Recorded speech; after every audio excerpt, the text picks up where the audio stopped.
प्रत्येक वर्षी श्री हनुमान जयंतीच्या पवित्र प्रसंगी आपल्या गावातनं एक अनोखी परंपरा जीवित होते.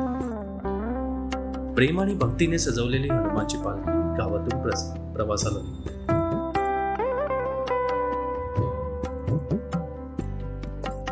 पालखी चालताच ती एकतेचे आणि श्रद्धेचे प्रतीक बनते.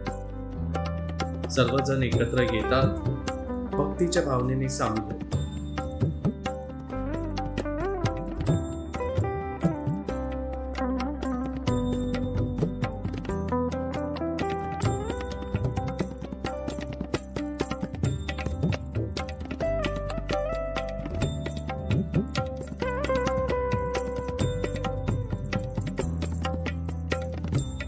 हा प्रवास फक्त एक परंपरा नाही, ती आपल्या संस्कृतीची ठेव आहे, जी आपल्याला आपल्या मुळाशी जोडते.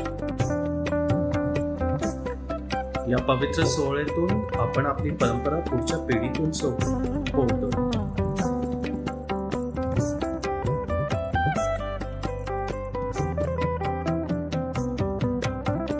असं म्हटलं जातं, पालखीच्या खाली जाणे हे पवित्र क्षण असतो, त्यामुळे संरक्षण आणि समृद्धी लाभते. श्री हनुमान जयंती साजरी करण्यासाठी आमच्याबरोबर सामील व्हा आणि पालखीचा जादू